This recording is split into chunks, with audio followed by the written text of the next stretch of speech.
Sometimes the lies people tell to protect the people they love are the same things that destroy the very relationship that they are trying to keep. For Mia, it was better to be convicted by the truth than to be made feel free with a lie.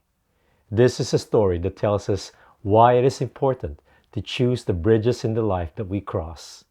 There are those we are meant to burn and those that we are meant to endure in the name of love and truth. Hi, I'm Joe the Mango. This is the story of Mia. Hello and welcome to another episode of Love Notes. Dear Joe, I have been an avid listener of your radio program way back in my university days. My story started when a prestigious software company offered me an internet marketing job in Sydney. I chanced upon a guy online who was curious about the Australian Tennis Open, which I was also trailing during that time.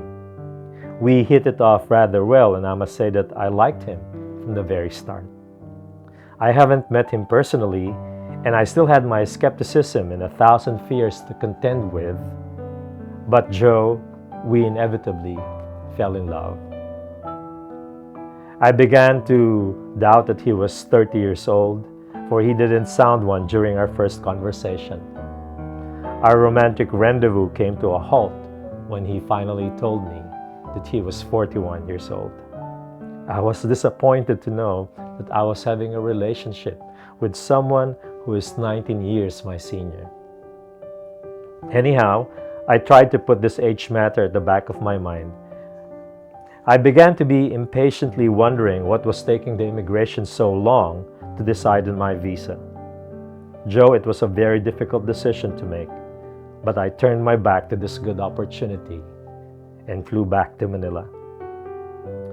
As my trip came to a close and my plane touched down, I exuberantly proceeded to the arrival area.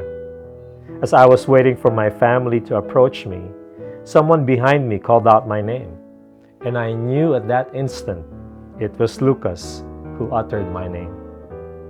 It came also natural for me to have embraced him. I felt so glad to see him there. I held him, Joe, for as long as I could, until my dad came up to me and took me in his arms. Joe, Lucas, and I have been practically everywhere in Metro Manila since then. But I began to doubt if he was still single. More so, someone who hasn't been married once in his lifetime. It was during our first date when I learned that he was separated and he has a daughter. I knew that my parents would be quite indignant to such a relationship. Our age difference alone is enough to bring them to disbelief. But I believed everything Lucas said, and I continued dating him. Joe, it wasn't long when I learned that he was never estranged from his wife, still very much married, and has children with her. I was more than bewildered. How could have Lucas lied to me? I have had my bouts of fears and endless nights of sleeplessness. I am hurt for I have given him too much, and no amount of hatred, anguish, or forbearance could ever suffice to the misery and grief that he has brought me. If there was ever a great purpose for all of this, why should it be this painful? What could be more disheartening than this? I do not want to start complaining here, for I blindly consented to what I believe was right in my eyes. The thought of having been a mistress at one point in my life shall forever haunt me. Joe, I am only left with questions and nothing more. A part of me has died, and there's no reason to resurrect anything like this, for it perturbs what is lawful in the eyes of God. I have always dreaded to even think of writing such a letter like this. If at all, please let me have the opportunity to send this across to Lucas. Lucas, time and again, I would wonder how much I have given of myself without any regret. Thank you for letting me be part of your life.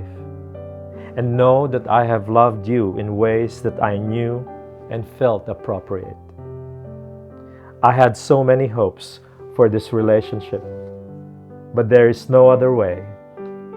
This time, I will have to say goodbye to a man I have loved like no other. I love you, Lucas, but I won't. Thank you, Joe, for taking time to read this letter. God be with you always. Simply, Mia.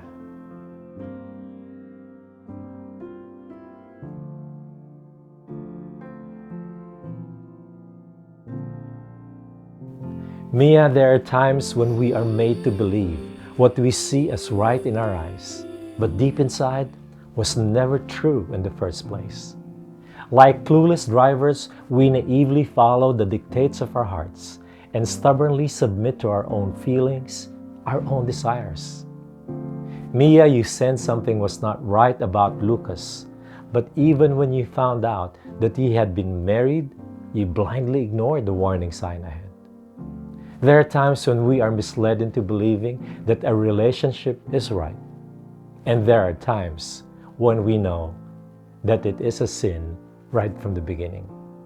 But many of us, even after knowing we're going the wrong way, still choose to stay on that road, even if we know of the danger that lurks on its path.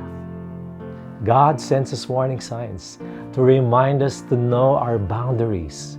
These are signs not meant to restrict us, but to protect us. In the end, the decision to stop and turn around is still in our hands. God always gives us the freedom of choice, but we need to understand that doesn't mean we are free from the consequences of the decisions that we make. Mia, I admire you for your resolve not to pursue Lucas, not for anything else, but for the simple reason that it is not right in the eyes of God. Not many of us, especially when we are overwhelmed with our emotions, would always have our priorities set in that manner. What matters to God first, before everything else. Mia, life is a matter of choice, and we are where we are now because of the turns we made and the road we chose to travel. For a time, you seem to have found your place in Lucas' life. But it wasn't a place you can call your own because it was somebody else's home. You chose not to become a part of it, not because it was what your heart wanted, but because it was what your conscience was telling you. You have ended your letter with love in your heart, Mia, and I hope that you would also end this chapter of your life not with bitterness and regret, but with faith that one day you will find refuge in the arms of a man who will not lie to you about his past and give you false hopes, a man who will not betray his children and be unfaithful to his wife. Mia, always remember that pain will be the foundation on which beautiful things are made. There can never be life without love. But then again, there can never be love without pain. What brings us to a place of tears will also bring us to a place of grace, a place where God can heal our brokenness and restore us in His love, mercy, and forgiveness. Many people cross 1,000 bridges in the search for something real. There are those that we don't cross because it is the right thing to do. And we should not feel sorry for ourselves when we stop making it right for the people who we are with for all the wrong reasons. There are bridges made out of love, and your travel on it may be long and tiring, but these are the ones worth praying for strength and grace about. These are the bridges in your life that will be difficult, but would always be worth crossing.